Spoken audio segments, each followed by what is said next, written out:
Hello everybody, Andy here, and today we are looking at the Metawatch article and video from Warhammer Community about Kill Team. Can you believe it? What a shocker for this channel, I know, right?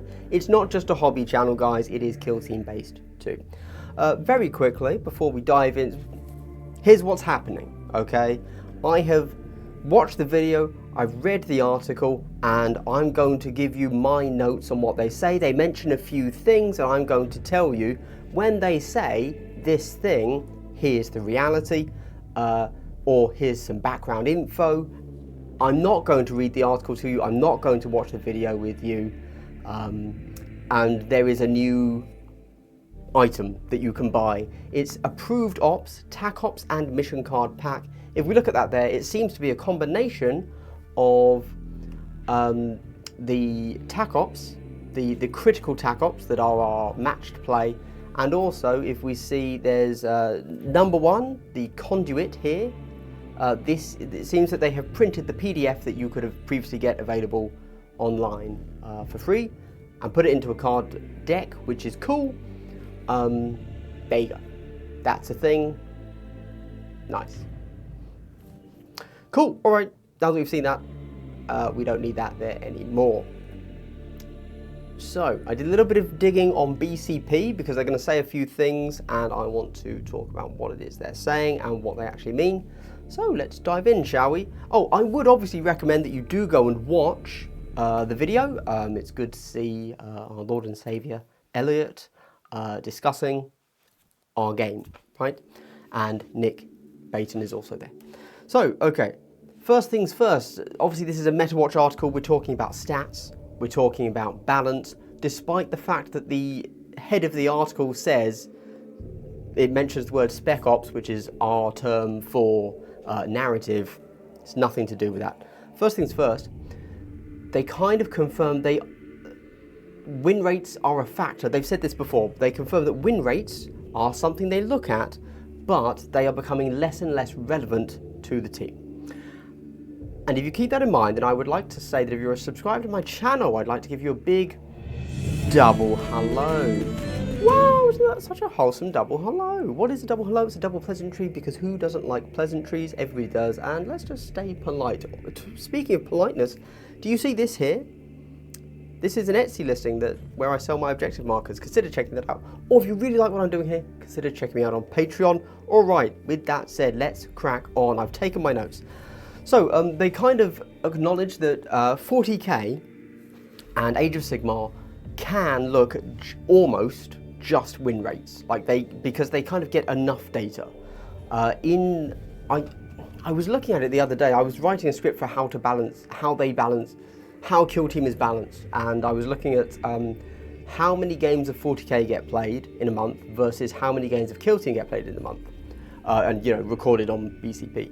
And I can't remember what it was now. It was something like 40k gets like 60,000 games and Kill Team gets like 2,000.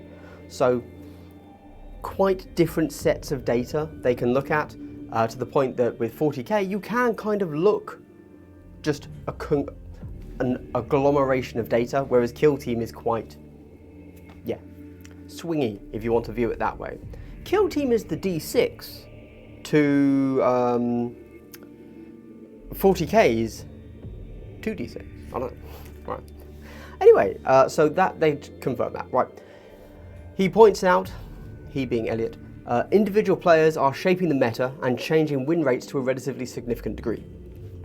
And he then goes on to state that we know this. Obviously, we know this. So in the past, one of the big things that happened, I think, is Chris Backey kind of championed the Blooded. Before him, everyone agreed, 100%, everybody agreed that the Blooded were the weakest team in the game, the specialist team, right?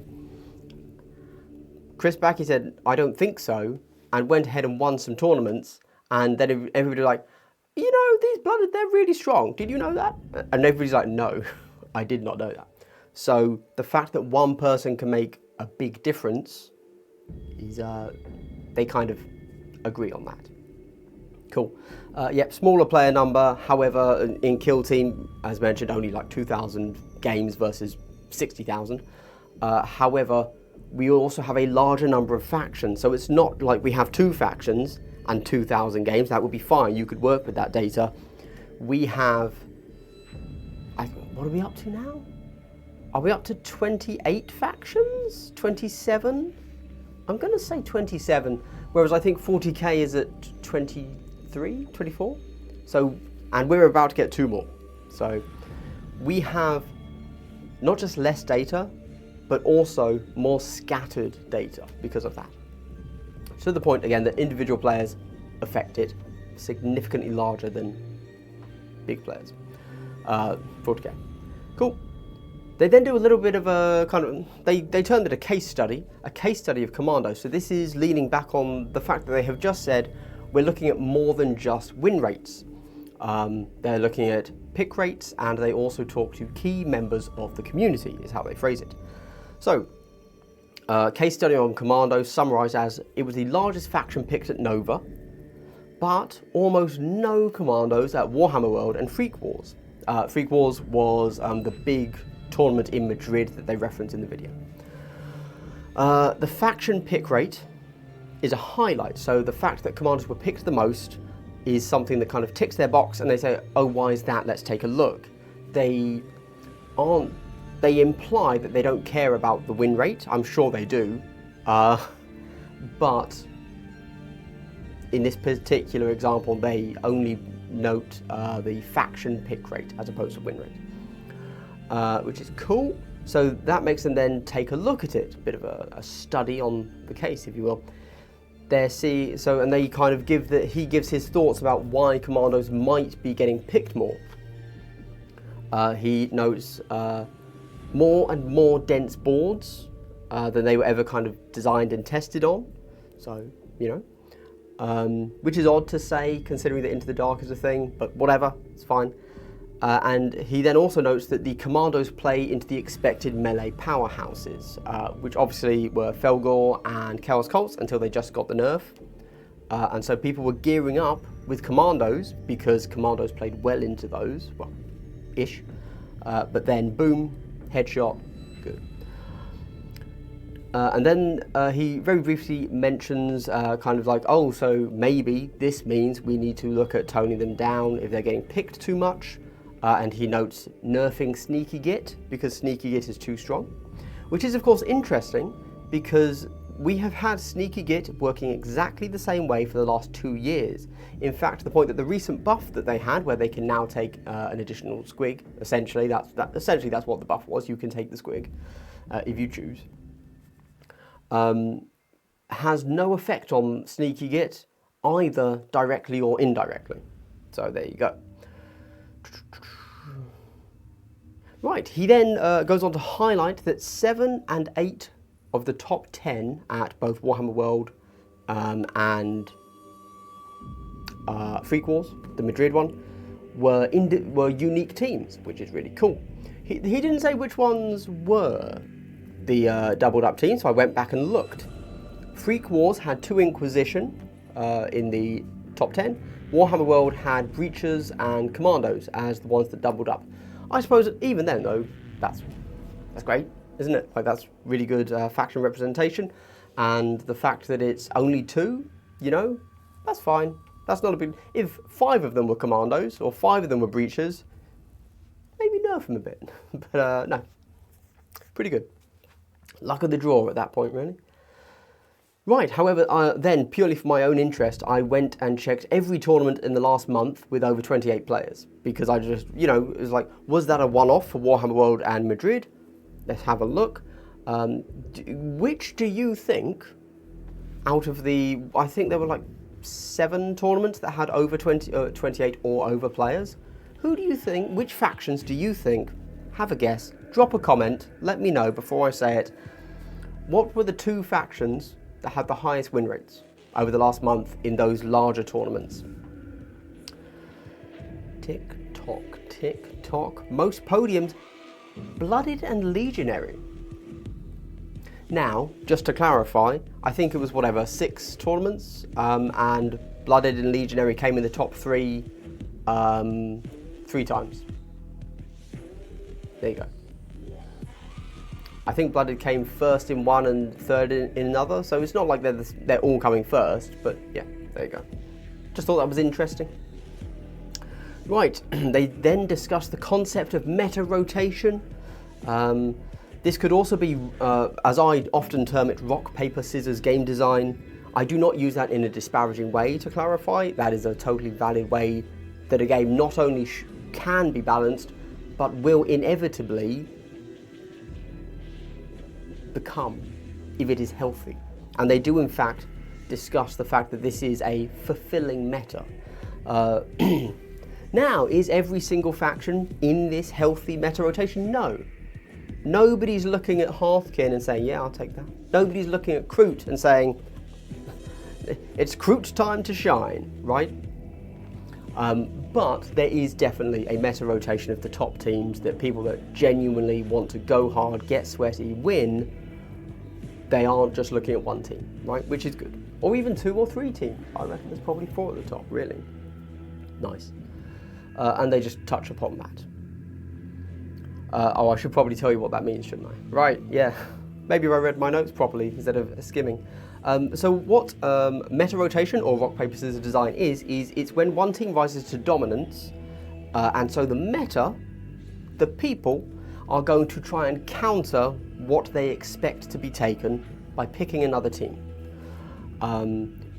So if you know there is a faction that plays well into the most picked team, you swap to counter the rise of that team. We saw this perfectly played out. Ignore the fact that Chaos Cults were broken. Okay, just ignore that completely, please.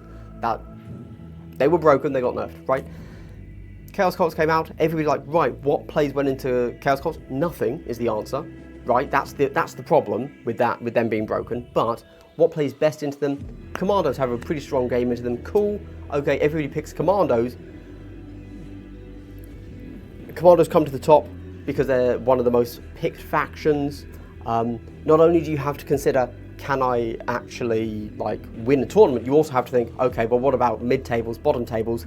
If 50% of your tournament is Commandos, well, you have to be able to play into Commandos, even if you're not looking at winning, right? So you then think, okay, what plays into Commandos? Right, probably Legionary, possibly Intercession. I'm going to take those. Right, then you think, okay, well, I'm going to be playing Intercession, I'm going to be playing Legionary, because that's what everybody's taking to counter Commandos. So Commandos are gone, they've been taken out by Legionary. Okay, how do I play into Legionary? Ad nauseum. That is how the meta rotation goes. He then interestingly calls out Ace by name. Ace, of course, not his real name, by the way, but that's what we call him. Ace won Warhammer World with Phobos, and then at Freak Wars there were 8. Oh, so he just mentions that Ace won. He mentioned Elliot mentioned wildcard teams. He mentioned that Ace took Phobos to a win at Warhammer World, which was a golden ticket event, and that a single person can still have an effect on the meta, on what people are picking, faction pick rates, etc., etc. And then that was all he said. However, I looked into it. So Ace won at Warhammer World, and then I think it was a month later, we had the big Madrid one, which was like 58 players, I think, off the top of my head. And sure enough, Phobos were the most picked faction, which I was actually quite surprised to see. Phobos have always been strong, but I have a very odd perception of Phobos, because I've always played Phobos against Wes, and he's pretty much always beaten me with Phobos. And apparently the rest of the world doesn't have to deal with that, just me. So I've always thought Phobos have been pretty solid, and now they're OP broken bullshit, but that might be the player. There you go. I'd rather he play Phobos than Void Dancers, that's fine. Anyway, so interestingly, Freak Wars, the Madrid one, had 8 Phobos, 7 Commandos, 5 Legionary, 4 Intercession. And then also just a crazy thing, whilst I was there, I decided to look. 0 Void Dancers. All right, Spain, what are you doing? Anyway, they then go on in the interview to talk about teams that they are looking at boosting, giving a little buff to. They mentioned Wyrmblade, specifically due to faction pick rate, representation. So, again, they are using this as a flag. They're not saying, he specifically said, faction representation. They don't believe that there's actually anything wrong with the power level. So, cool. We then go to the next one, he said, which was Exaction Squad. Low performance there. We then go to, so that's like, yeah, we need to buff them. We then go to Felgor Ravagers, where they've taken more of a drop in pick rates than expected from the nerf that they took, whereas others, they've had a big, hit nerf, and they still get picked. Felgor Ravagers gone off the map. Then you got to think, okay, how, then Nick asked him the question, how do you balance Kill Team? They mentioned that 40k and Age of Sigmar have more levers that you can pull. So in 40k, they have points values, right? And Elliot kind of responds saying, we kind of brute force the issue. So they have a significantly smaller rule set that they can play with, and so they have, they generally know what the issue is. It's not kind of a massive conglomeration of factors. It's, oh, people are breaking this rule, or this rule is broken. It's not the player's fault, right? The rule is wrong. It's too good. We need to change that. Okay. So we then go and look at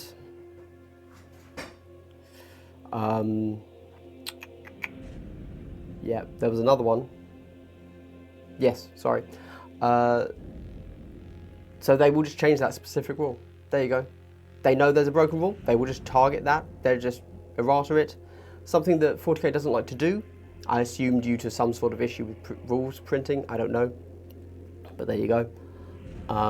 Whereas 40k will attempt to change the points value of a model until it is very, very hard to take. Whereas Kill Team doesn't have points, so they can't kind of soft ban, I think is the term we would use. They can't soft ban a model.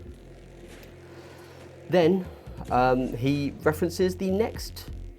Sorry. They've also their version, Kill Team's version of increasing and decreasing points cost would be to add or remove a model. So obviously we've had that in the past with the Crooks. They got an extra model. You could argue that is them having their points lowered. That's the Kill Team version. Cool. Interestingly, no mention of kind of the trying to keep teams one box, right? Like they had the ability to do that for Kroot because there was the option, there was one extra model in the box, so they could just say, yeah, take him too.